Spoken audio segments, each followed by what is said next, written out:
আসসালামু আলাইকুম আপু, আমার নাম ইনায়া। ওয়ালাইকুম আসসালাম। আমি আমার আব্বু আম্মুর একমাত্র আদরের মেয়ে। ছোটবেলা থেকে যখন যেটা চেয়েছি সেটাই পেয়েছি। আর আমার আম্মু আব্বু কখনো আমার সাথে উচ্চ স্বরে কথাও বলেনি। আমি আস্তে আস্তে খুব বদমেজাজি এবং জেদি হয়ে উঠলাম। আমার আম্মু আব্বু আমাকে নিয়ে অনেক চিন্তা করতো।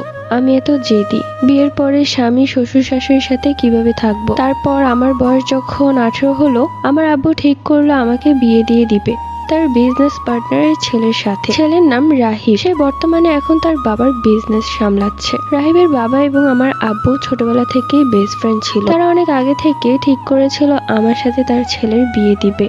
আব্বু ভেবেছিল হয়তো আমি বিয়ের পর শুধরে যাব। আমি যখন জানতে পারলাম আব্বু আমার বিয়ে ঠিক করেছে, তখন আমি খুব কান্নাকাটি করতে লাগলাম। আম্মু আমার রুমে এসে আমার হাতে ছেলের একটা ছবি দিয়ে বলল, দেখো তো পছন্দ হয় কিনা। কিন্তু আমি দেখতে চাইলাম না। আম্মু ছবিটা আমার রুমে রেখে চলে গেল। কিছু সময় পর আমি গিয়ে ছবিটা হাতে নিলাম। তাকে দেখেই আমার খুব পছন্দ হয়ে যায়। এত সুদর্শন ছেলে আগে আমি কখনো দেখিনি। কিছু সময় পর আমার আম্মু আমার রুমে এলো এবং দেখলো আমি ছবিটা হাতে নিয়ে মুচকি মুচকি হাসছি। আম্মু বলল, কি পছন্দ হয়েছে? জানি না, এই বলে লজ্জায় আমি সেখান থেকে চলে গেলাম। আমি জানতে পারলাম ছেলে এবং তার পরিবার আমাকে খুব পছন্দ করেছে। কয়েকদিন পর তারা এসে আমাকে আংটি পরিয়ে গেল এবং সামনের মাসের 15 তারিখে আমাদের বিয়ের দিন ঠিক। তারপর আমাদের বিয়ে হয়ে গেল খুব ধুমধাম করে। আমাদের বিয়ে হলো বাসর রাতে বেডরুমে। আমি তার জন্য অপেক্ষা করছি। কিছু সময় পর সে রুমে এলো।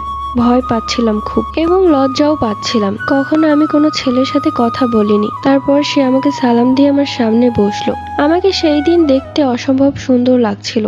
সে আমার দিকে তাকিয়েছিল। লজ্জায় আমার মাটির সাথে মিশে যেতে ইচ্ছে করছিল। তারপর তাকে বললাম, এইভাবে কি দেখছেন? আমার বউকে দেখছি, এইভাবে দেখবেন না, আমার খুব লজ্জা করছে। তারপর সে একটা মুচকি হাসি দিয়ে আমাকে তার কাছে টেনে নিল। লজ্জায় আমি তার দিকে তাকাতে পারছি না। সে আমাকে বলল, তোমাকে অনেক ভালোবাসি, তোমাকে কখনো ছেড়ে যাব না। আমিও বললাম, আমিও কখনো আপনাকে ছেড়ে যাব না, আমি সারা জীবন আপনার হয়ে থাকবো। সে বলল, আপনি করে বলছো কেন? তুমি করে বলো। ঠিক আছে, তুমি। তারপর সে আমার কপালে একটা চুমু দিল। কয়েকটা দিন কেটে গেল। সে আমাকে খুব ভালোবাসে, আমিও তাকে খুব ভালোবাসি। সে প্রত্যেক দিন আমার জন্য চকলেট, গোলাপ, আইসক্রিম নিয়ে আসতো। তার পরিবারে তার মা বাবা এবং তার ছোট্ট একটি বোন ছিল, যার নাম ছিল আনায়া।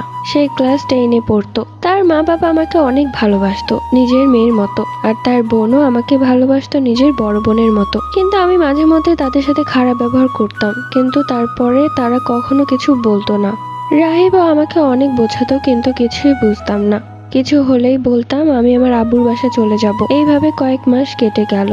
একদিন রাহিব বাসায় ফিরলো এবং দেখলো আমি তার মায়ের সাথে খুব খারাপ ব্যবহার করেছি। সে আর সহ্য করতে না পেরে পরবর্তী গল্প।